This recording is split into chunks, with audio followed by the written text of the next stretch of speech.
Tinnitus, जिसको आम भाषा में हम लोग कान बजना या रिंगिंग इन द ईयर्स भी कह सकते हैं। पहले ये जानने वाली बात है कि ये अपने आप में कोई बीमारी नहीं है, ये किसी और बीमारी के लक्षण हो सकते हैं। सबसे पहले हमें ये जानना बहुत ज़रूरी है कि टिनिटस ऐसा कोई मेजर प्रॉब्लम नहीं है या फिर ऐसे कोई घबराने वाली बात नहीं है, बट ये बहुत सारी ऐसे अंडरलाइंग इनके कॉज हो सकता है, बहुत सारे अंडरलाइंग ऐसे कोई बीमारी हो सकती है जिसका लक्षण टिनिटस हो सकता है। टिनिटस में काफ़ी बारी मरीज़ हमें ये कंप्लेन करता है कि कान में कुछ आवाज़ें सुनाई दे रही हैं। वो आवाज़ें ऐसी होती हैं जो पेशेंट को सिर्फ उसको खुद को सुनाई देती हैं और बाहर के किसी को भी वो आवाज़ें नहीं सुनाई देती हैं। पेशेंट काफ़ी बारी हमें ये समझाता है कि कान में कुछ ऐसे आवाज़ें आती हैं जैसे ट्रेन चल रही हो, जैसे पंखे की आवाज़ हो, जैसे हवा की आवाज़ हो। ये सारी आवाज़ें पेशेंट के कान में गूंजती रहती हैं और ऐसी आवाज़ें ज़्यादातर इस टाइम पे होती हैं जब आसपास में शांत माहौल हो, जब आसपास में आवाज़ें नहीं आती हो, पेशेंट अकेला बैठा हो और कोई शोर शराबा ना हो। इस टाइम पे ये आवाज़ें पेशेंट को ज़्यादा बॉदर करती हैं और जब ये आवाज़ें आने लग पड़ती हैं तो पेशेंट यूजुअली उस पर ज़्यादा ध्यान देने लग पड़ते हैं, तब ये और ज़्यादा उनको परेशान करने लग पड़ती हैं। तो सबसे पहले हमें ये जानना ज़रूरी है कि ये ऐसी आवाज़ें हैं, क्या ये नॉर्मल है, ये नॉर्मली क्या सबको सुनाई देते हैं या फिर ये किस कारण ये हो सकते हैं। सबसे पहले पेशेंट को ये जानना ज़रूरी है कि हमारे जो बॉडी है, हमारे जो कान है, ये इस आवाज़ को कैसे परसीव कर रहा है। अगर हमें लगता है कि नहीं, ये सिर्फ थोड़ी देर के लिए हमारा हो रहा है, फिर ये अपने आप सेटल हो रहा है, तो फिर हम इसे इग्नोर कर सकते हैं। लेकिन मोस्ट ऑफ द टाइम्स क्या होता है कि जब भी ये टिनाइटिस की प्रॉब्लम रहती है कि अंडरलाइंग कोई ना कोई कॉज रहती है। तो सबसे पहले पेशेंट को ये जानना ज़रूरी है, एक ईएनटी स्पेशलिस्ट के पास जाना ज़रूरी है ये रूल आउट कराने के लिए कि कोई और कॉज तो नहीं है, कोई एक्सटर्नल ईयर का, कोई मिडिल ईयर का, इनर ईयर का, अलग अलग कारण जो हो सकते हैं। ये कोई भी चीज़ देखने के लिए, रूल आउट कराने के लिए आपको एक ईएनटी स्पेशलिस्ट के पास जाना चाहिए और फिर जब वो जाएंगे तो वहाँ पे डॉक्टर उसको एग्ज़ामिन करेंगे, उनके कान के एग्ज़ामिनेशन करेंगे और फिर जब एग्ज़ामिन करेंगे तो उसका जो भी रीज़न होगा, जो भी कारण होगा जिसकी वजह से एक कान में जो रिंगिंग सेंसेशन है, वो आवाज़ें आती हैं, वो बीमारी उसकी पता लगेगी कि क्या चल रहा है इसमें। तो उसके हिसाब से फिर आगे की टेस्ट कराने पड़ेंगे और तभी ये पता लग पाएगा कि टिनिटस के क्या कारण हो सकते हैं। कोई भी टिनाइटिस का पेशेंट हो जो आता है डॉक्टर के पास, ये कंप्लेन करता है कि डॉक्टर अभी मेरे कान में ये आवाज़ें आ रही हैं, तो सबसे पहले एज एन ईएनटी स्पेशलिस्ट, किसी भी आप ईएनटी स्पेशलिस्ट के पास जाते हैं तो उनके पास एक सेट ऑफ क्वेश्चंस होते हैं। वो पूछें पेशेंट से कि आपको ये जो आवाज़ें आ रही हैं ये स्पेसिफ़िकली किस टाइम पे ज़्यादा होती हैं, क्या ये पूरा टाइम रहती हैं या फिर ये सिर्फ आपको रात के समय उस टाइम पे ज़्यादा परेशान करती हैं। दूसरी चीज़ ये होता है, डिटेल में हिस्ट्री लेनी होती है पेशेंट से। जब हमें ये पूछना होता है पेशेंट को कि ये आवाज़ें जो हैं ये क्या सिर्फ थोड़ी देर के लिए रहती हैं या फिर पूरे टाइम के लिए रहती हैं। एक और भी चीज़ हमें जानना ज़रूरी हो जाता है पेशेंट के लिए कि ऐसी कोई आवाज़ें हैं जो थोड़ी देर के लिए आती हैं, रुक जाती हैं, फिर दोबारा स्टार्ट होती हैं या फिर ये कंटिन्यूसली चलता रहता है। ऐसे हम पेशेंट की सबसे पहले हिस्ट्री लेंगे। उसके बाद हमें पेशेंट से ये भी पूछना है कि जब से ये आवाज़ें शुरू हुई हैं उससे पहले क्या कान पे कोई चोट लगी थी या फिर कान में कोई ऐसी बीमारी हुई थी जिसकी वजह से ये प्रॉब्लम शुरू हुई। Most of the times history जो हमें मिलती है पेशेंट से, उससे हमारा हाफ द डायग्नोसिस बन जाता है। तो हिस्ट्री इसमें काफ़ी एक इम्पॉर्टेंट पार्ट हो जाता है। एक बारी पेशेंट ने हमें सारा कंप्लेंट्स बता दिया, सारे उनके सिम्टम्स बता दिए, हिस्ट्री बता दी कि क्या हुआ था, किस टाइम पे ये आवाज़ें आई थी। उसके बाद पेशेंट जब आता है ओपीडी में तो एक ईएनटी स्पेशलिस्ट के पास अलग अलग इंस्ट्रूमेंट्स होते हैं, अलग अलग मॉड्यूल्स होते हैं पेशेंट को चेक करने के। सबसे पहले हम पेशेंट का ईयर चेक करेंगे, ईयर में जो एक्सटर्नल ईयर है उसकी चेक करेंगे। अंदर कोई वैक्स है उसका, कोई डिस्चार्ज है, कोई स्वेलिंग है, ऐसा कुछ चेक करेंगे। जो भी चीज़ है उसमें उसकी हमें ट्रीटमेंट देखनी पड़ेगी। जब ईयर की एग्जामिनेशन हो जाएगी तो फिर हमें ईयर ड्रम देखना पड़ेगा, जो कान का पर्दा हम बोलते हैं। हमें कान के पर्दे का चेक करना पड़ेगा कि उसमें कहीं कोई दिक्कत तो नहीं है, कोई परेशानी तो नहीं हो रही है, कान का पर्दा नॉर्मल है। अगर कान का पर्दा भी नॉर्मल है तो फिर हम एग्जामिन करेंगे कि पर्दे के पीछे वाला जो हिस्सा है कान का, उसमें कोई प्रॉब्लम तो नहीं हो रही है। अगर वहाँ पे कोई प्रॉब्लम हमें लगता है या फिर वहाँ पे कोई प्रॉब्लम नहीं लगता है तो उसके बाद किसी पेशेंट में हमें एग्जामिनेशन के अलावा कुछ और इन्वेस्टिगेशंस कराने की ज़रूरत पड़ती है। जैसे डिफरेंट टाइप्स ऑफ इन्वेस्टिगेशंस हैं। जैसे हम कान की जांच कराते हैं, जिसमें हम मशीन लगा के, हेडफोन्स लगा के पेशेंट का ईयर और उसके हियरिंग एबिलिटी को चेक करते हैं। उसमें हियरिंग का जो नर्व होता है, कान की जो सुनने की नस होती है, उसका भी एग्जामिनेशन हो जाता है। जब ये सारी जांच हो जाती हैं, मोस्ट ऑफ द टाइम्स जो रहता है, इसी में हमें उसका कारण जो है, बीमारी का जो कारण है, वो पता लग जाता है। मोस्ट ऑफ द टाइम्स हमारा जो हिस्ट्री है, हमारा जो एग्जामिनेशन पार्ट है, कान का जो चेक करने का पार्ट है, और तीसरा जो कान के हम लोग ऑडियोलॉजिकल टेस्ट बोलते हैं, उसको ऑडियोमेट्री बोलते हैं। ऑडियोमेट्री से उससे हमारा मोस्ट ऑफ द टाइम्स ये वाला इशू सॉर्ट आउट हो जाता है। किसी रेयर केसेस में ही हमें आगे फर्दर सीटी स्कैन या एमआरआई की ज़रूरत पड़ सकती है। पेशेंट को ये समझना बहुत ज़रूरी है कि टिनाइटिस के ट्रीटमेंट में डॉक्टर का जितना रोल रहता है उतना ही रोल पेशेंट का अपना खुद का भी रहता है। अगर हम देखें, टिनाइटिस में पेशेंट को कुछ ऐसी आवाज़ें आती हैं कान में जो उनके रूटीन लाइफ डिस्टर्ब कर देता है, जो उनके रूटीन में डिस्टर्बेंस क्रिएट करता है।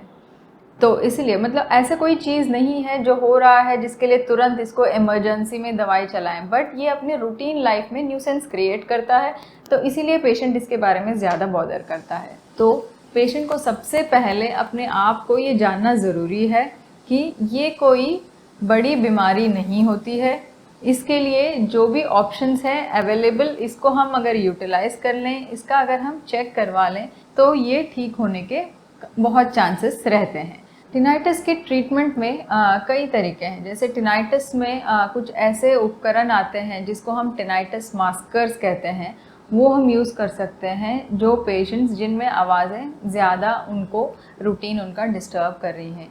जो टिनाइटिस मास्कर्स होते हैं उनमें क्या होता है, जैसे जो हमारे अपने घरेलू सामान, अगर हम बात करें घरेलू सामान जो होते हैं, जैसे एयर कूलर होता है, जैसे एक एफएम रेडियो होता है, कोई ऐसा म्यूज़िकल इंस्ट्रूमेंट होता है, ये सारे घरेलू उपकरण ऐसे हैं जो टिनाइटिस मास्कर्स के काम करते हैं। जैसे अगर पेशेंट को टिनाइटिस है, बहुत ज़्यादा आवाज़ें आ रही हैं, पेशेंट लेटा हुआ है, सोने की कोशिश कर रहा है, बट कान में आवाज़ें उनको बॉदर कर रही हैं। जैसे अगर आप लेटे हुए हैं, आपको कान के अंदर की आवाज़ें परेशान कर रही हैं, तो आप क्या कर सकते हैं, आप कोई छोटा सा एफएम रेडियो लेके अपने साथ, अपने तकिए के पास उसको रख सकते हैं। फिर आपका ध्यान जो है यूजुअली डाइवर्ट हो, फिर धीरे धीरे आपकी बॉडी इसको बॉदर करना कम करेगी। मास्कर्स में अगर ये घरेलू उपाय नहीं काम कर रहे हैं, जैसे काफ़ी होता है कि पेशेंट काफ़ी ज़्यादा दिन से परेशान है और ये सारी चीज़ें नहीं फॉलो कर पा रहे हैं, ऐसे पेशेंट्स में कुछ स्पेसिफिक डिवाइसेस भी आते हैं जिसको हम मास्किंग डिवाइसेस ऑफ टिनाइटिस कहते हैं। तो इनमें क्या होता है, जैसे नॉर्मली रूटीन लोगों में जिनको कान सुनाई नहीं देते हैं, ऐसे जो वो हियरिंग एड लगाते हैं, जिनको हम सुनने की मशीन बोलते हैं, ऐसे ही प्रक्रिया वाली मशीन आती हैं जिनको हम मशीन तो नहीं बोलेंगे, उनको टिनाइटिस मास्कर्स बोलेंगे। छोटा सा एक ऐसा डिवाइस होता है, जैसे हमारे ब्लूटूथ स्पीकर्स होते हैं, जैसे हम ब्लूटूथ ईयरफोन्स होते हैं हमारे, वो टिनाइटिस की जो है वो मास्किंग करते हैं। इनको हम टिनाइटिस मास्कर्स कहते हैं। ये हम पेशेंट को प्रिस्क्राइब कर सकते हैं, बट सबसे पहले हमें ये कंफर्म करना ज़रूरी है उनकी ऑडियोलॉजिकल टेस्ट के बाद, उनके कान की हियरिंग टेस्ट के बाद। इसके अलावा टिनाइटिस रिट्रेनिंग थेरेपी करके भी एक होती है, जो हम यूजुअली सारे पेशेंट्स को टिनाइटिस में एडवाइस करते हैं। टिनाइटिस रिट्रेनिंग थेरेपी में क्या होता है, टिनाइटिस रिट्रेनिंग थेरेपी में हम पेशेंट को यूजुअली साइकोलॉजिकल काउंसलिंग करते हैं। साइकोलॉजिकल काउंसलिंग इसलिए ज़रूरी हो जाता है, जैसे अगर हम देखें आम तरीके में क्या होता है, जब हम लोग बहुत ज़्यादा शोर में रहते हैं, जो लोग रूटीनली शोर वाले एरियाज़ में रहते हैं, बहुत ज़्यादा नॉइज़ वाले एरियाज़ में रहते हैं, जैसे ऐसे लोग हैं जिनका घर वहाँ पे रेलवे स्टेशंस के आसपास हैं या फिर एयरपोर्ट्स के आसपास हैं, वहाँ पे उन लोगों को उस वाली आवाज़ से बहुत ज़्यादा प्रॉब्लम नहीं होती है। बट जो नॉर्मल लोग होते हैं, जो उनके घर जाते हैं, उनको ज़्यादा प्रॉब्लम होती है, क्योंकि हमारा ब्रेन जो है वो उसको उस आवाज़ को बार बार परसीव करने लग पड़ता है, बार बार उसको सुनने लग पड़ता है। बट जो लोग ऑलरेडी वहाँ स्टे कर रहे हैं, उनको धीरे धीरे उस चीज़ का यूज टू हो जाता है, उनका ब्रेन उस आवाज़ को परसीव नहीं करता है।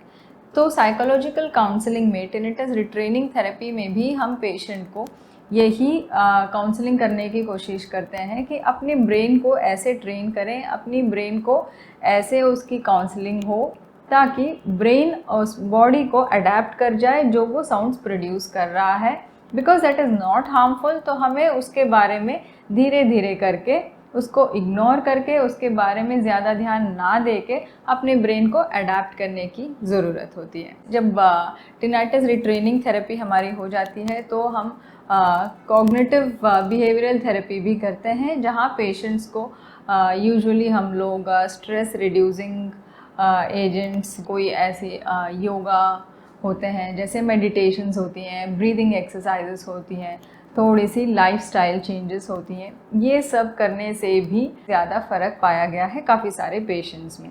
अगर हमारे एग्ज़ामिनेशन के दौरान हमें ये पता लगता है कि हमारे कान में जैसे वैक्स है, हो सकता है वैक्स के कारण से भी टिनिटस हो रहा हो कुछ टाइम के लिए, तो हमें वो वैक्स की ट्रीटमेंट करनी पड़ेगी।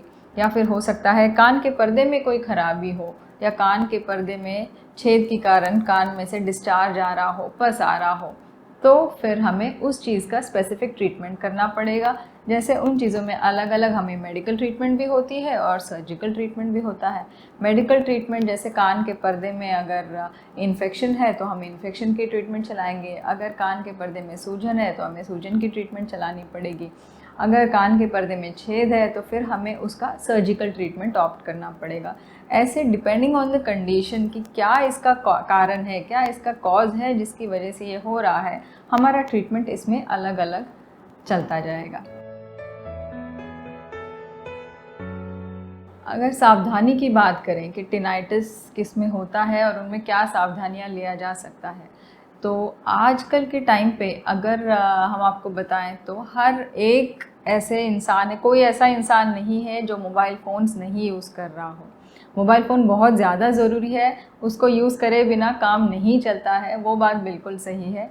लेकिन जो हमारा यूजेज है मोबाइल फ़ोन का, जो हमारी उसकी यूजेज है, जितना हम यूज़ करते हैं वो उतना ही यूज़ करें। मेरा ये सबके लिए ये सलाह होगा, ये सिर्फ टिनाइटस के लिए नहीं बट ओवरऑल भी, कि यूजेज उतना ही करिएगा जितनी की ज़रूरत है। क्योंकि एक्सेस यूजेज जब भी हो जाता है, बहुत ज़्यादा यूजेज जब भी हो जाता है कि हम लोग 24 घंटे में 10 घंटे फ़ोन पे ही बात कर रहे हैं, इतना एक्सेस बात करने से फ़ोन पे एक्सेस यूजेज ऑफ फ़ोन जो रहता है वो हमें प्रिवेंट करना चाहिए।